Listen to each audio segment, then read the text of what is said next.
Olá,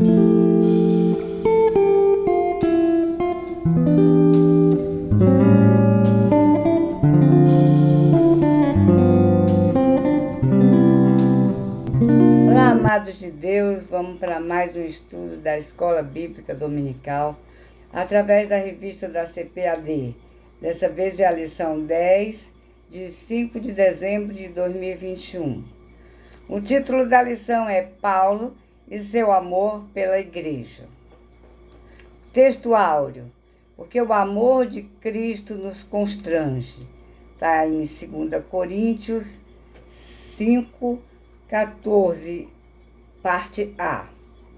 A verdade prática. O amor cristão não é um sentimento egoísta, mas o sacrifício dos próprios desejos para o bem dos outros. Ou seja, o amor cristão não é egoísta, e sim altruísta. Vamos lá para a leitura bíblica em classe. O texto é 1 Tessalonicenses 1, de 1 a 10.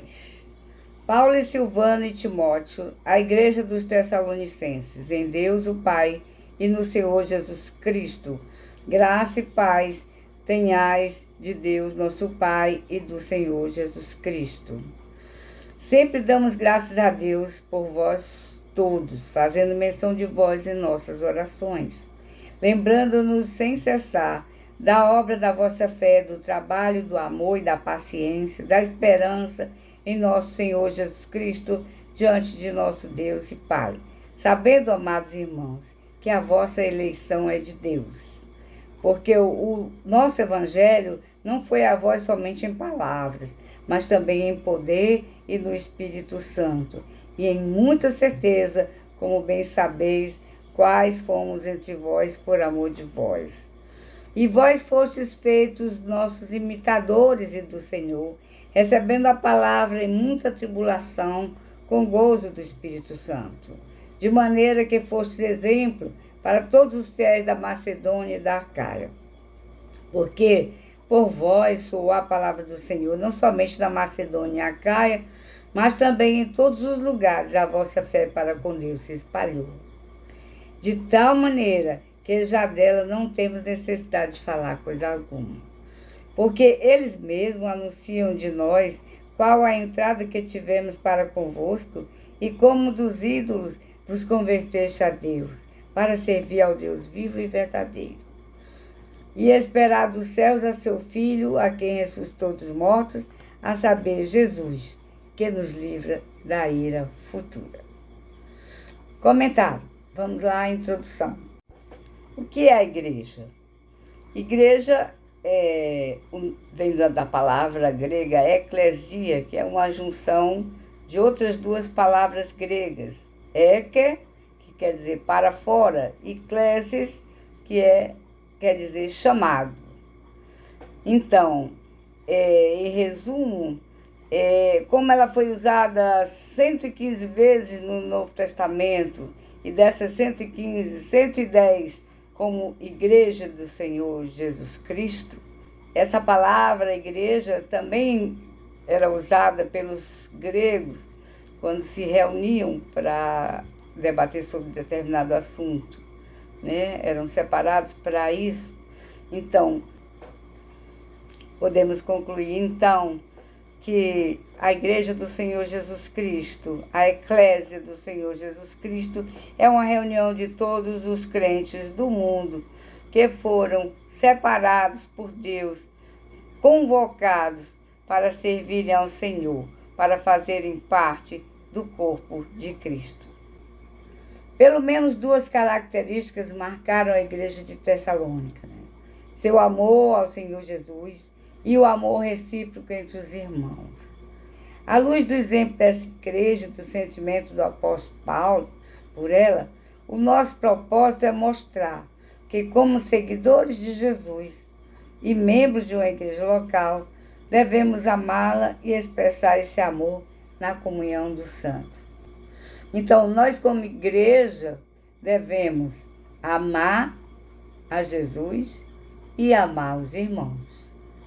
e ter unidade com eles. Primeiro, o amor de Paulo pela igreja. O amor como de um pai para um filho. Primeira carta de Paulo aos Tessalonicenses atesta o amor do apóstolo pelos membros dessa igreja. Esse sentimento não se deu apenas pela igreja de Tessalônica, mas por todas as que Paulo plantou no mundo gentílico. Trata-se de um amor como de um pai para um filho. Veja o que o apóstolo diz a respeito dos coríntios. Porque ainda que vocês tivessem milhares de instrutores em Cristo, não teriam muitos pais, pois eu gerei vocês em Cristo Jesus pelo Evangelho. Está lá em 1 Coríntios 4:15. Uma declaração que revela o amor de um pai espiritual pelos seus filhos espirituais. Segundo, o amor motivado pelo modo de viver o Evangelho. Um dos elogios de Paulo aos Tessalonicenses foi a respeito do modo como eles receberam a palavra e a sua prática em coerência com o ensino recebido. Então, os cristãos de Tessalônica, eles tiveram fé e executavam a palavra de Deus, porque quem obedece é quem tem fé. Então, fé é obedecer a palavra do Senhor, é andar nos caminhos do Senhor, obedecendo o que vem de ensinamento dele, a sã doutrina dos apóstolos. E o apóstolo Paulo ensinava a sua sã doutrina que recebeu do próprio Jesus, das Escrituras, que ele já conhecia do passado, que tudo se concluiu em Jesus Cristo, e ele recebeu a revelação máxima em Jesus Cristo, diretamente, e aí ele ensinava, pregava e mostrava, e essa sua coerência levou os cristãos de Tessalônica a terem fé e a serem coerentes também na prática daquilo que receberam de ensinamento do apóstolo Paulo. Terceiro, o amor deve nortear a vida da igreja local, né? Num tempo em que muitos vivem de criticar a igreja local, muitos dizem que não precisa nem se congregar, eu sou igreja, não preciso mais me congregar, está totalmente equivocado com relação às Escrituras. A igreja não é uma pessoa, a igreja é um ajuntamento de pessoas, é um corpo, né?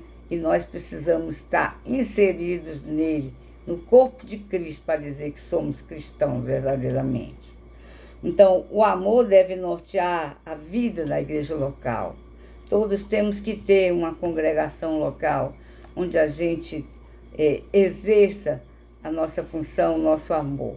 E também precisamos dar exemplo para o mundo. Num tempo em que muitos vivem de criticar a igreja local, é hora de demonstrar amor pela igreja em que congregamos, né? É esse o lugar que Deus nos plantou, o lugar onde serviremos a Ele, onde compartilhamos a comunhão com os outros irmãos e realizamos a sua obra. O amor de Paulo pela igreja deve tocar o nosso coração e assim sermos encorajados a manifestá-lo na igreja local em que congregamos.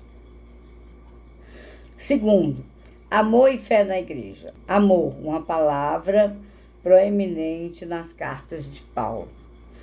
No ensino de Paulo, Deus manifestou o seu amor salvífico por meio de seu Filho, Jesus Cristo. O apóstolo mostra que a expressão suprema desse amor é a crucificação de Jesus no Calvário, seu doloroso sacrifício.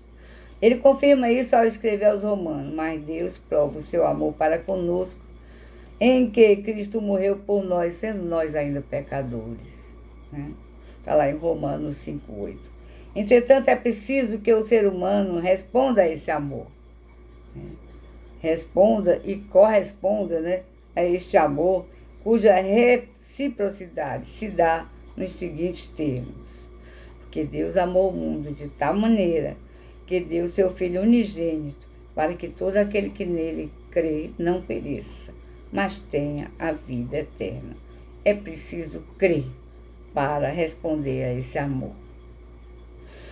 Segundo, a fé e o amor no ensino de Paulo. O apóstolo nos diz que o amor é a fonte da justiça de Deus, imputada ao pecador. concedida pela graça por meio da fé. Assim, fé e amor têm uma correlação inigualável. Aos Efésios, Paulo escreveu: pelo que ouvindo eu também a fé que entre vós há no Senhor Jesus e o vosso amor para com todos os santos, está lá em Efésios 1:15.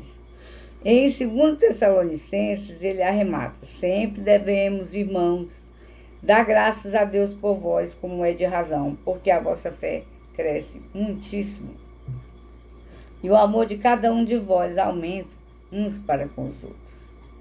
Portanto, segundo o ensino do apóstolo, há uma correlação necessária entre fé em Cristo e o amor entre os irmãos. Logo, na fé cristã, o único débito que temos como crentes em Jesus é o amor recíproco para com os outros. Esse amor deve ser demonstrado na igreja local. Terceiro, a dimensão prática do amor na igreja. No ministério de Paulo, o amor tem um caráter prático e de acordo com o ensino do nosso Senhor, principalmente conforme a apresentação na parábola do bom samaritano. O amor se manifesta na atitude concreta em relação ao outro. Num contexto em que nos acostumamos a denominar o amor como algo abstrato, é preciso mostrá-lo de maneira concreta no ambiente da igreja local.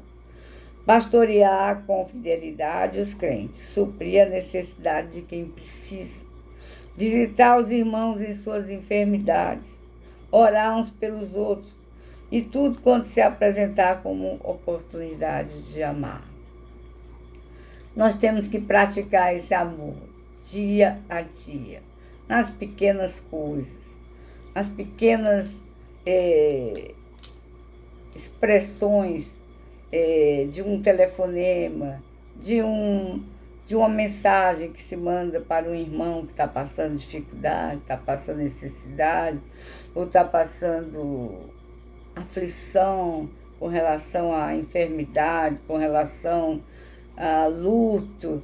Então, nós não podemos, como cristãos, né, nos eximir dessas dores. Nós temos que ser solidários, nós temos que expressar o amor de Cristo, lembrando deles, fazendo-os mais importantes do que nós mesmos. Nós temos que pensar no outro diariamente, em todo aquele que faz parte da igreja, como aquele que não faz, que está ao nosso redor. Pensar no nosso próximo, ter um amor altruísta, que é de fora para dentro, né? Um amor para fora, e não um egoísmo, mas um altruísmo, é um amor para fora. A dimensão prática do amor na igreja, né? No ministério de Paulo, o amor tem um caráter prático, assim. A gente já viu isso. Terceiro, as 3 virtudes na igreja de Tessalônica: fé, amor e esperança. Primeiro, as 3 virtudes teologais. 1 Tessalonicenses 1:3. Veja o que o apóstolo diz em sua oração: lembrando-nos sem cessar da obra da vossa fé, do trabalho do amor e da paciência, da esperança em nosso Senhor Jesus Cristo, diante de nosso Deus e Pai. Aos Coríntios, Paulo escreveu: agora, pois, permanecem a fé, a esperança e o amor, esses 3. Mas o maior desses é o amor. Está lá em 1 Coríntios 13:13. Assim, as 3 virtudes que formam uma tríade especial nos ensinos de Paulo são a fé, o amor e a esperança. Tais virtudes devem participar da vida da igreja local. Segundo, a virtude da fé. Primeira virtude é a fé. Na carta aos Tessalonicenses, a fé se refere ao efeito prático que o apóstolo denomina de obra da fé. Essa obra estava presente na igreja dos Tessalonicenses e Paulo sentia-se grato a Deus por isso. Assim, somos encorajados a produzir frutos na igreja local como um reflexo da nossa fé. Terceiro, a virtude do amor. Em 1 Tessalonicenses, de 1 a 3, o apóstolo fala do trabalho do amor. Ora, o que podemos entender por isso? Havia um senso coletivo nos Tessalonicenses de que os seguidores de Cristo deveriam trabalhar motivados pelo amor ao nosso Senhor. O trabalho do amor era algo muito concreto. Em Tessalônica não existia doutrina destituída de amor. Que coisa linda, né? Estamos diante de uma igreja doutrinária e cheia de amor prático. Quarto, a virtude da esperança. O apóstolo usa também a expressão paciência da esperança. A palavra paciência tem o sentido de resistência e perseverança. A ideia sugere uma perseverança da esperança. O que Paulo tinha em mente ao usar a expressão paciência da esperança era o sofrimento dos tessalonicenses quanto à perseguição que estavam suportando por amor de Cristo. E eles se comportavam assim com a alegria do Espírito Santo. O exemplo da igreja de Tessalônica nos ensina que a esperança cristã traz alegria aos corações de quem está suportando grandes tribulações e adversidades por amor a Cristo. Isso tocou o coração do apóstolo e deve também tocar o nosso coração, encorajando-nos a perseverar alegremente na fé e no cuidado de Deus. Conclusão. Essa lição, ela nos ensina que devemos amar a igreja em que congregamos. Devemos não só amar a igreja, mas nos submetermos à sua liderança. Isso é amor. Isso é seguir os passos do apóstolo Paulo, é imitarmos o apóstolo Paulo. Seu coração se alegrava pela fidelidade e lealdade dos tessalonicenses aos ensinos de Cristo. A igreja local é a forma visível da igreja de Cristo. Por isso, devemos amá-la. Que Deus abençoe cada um.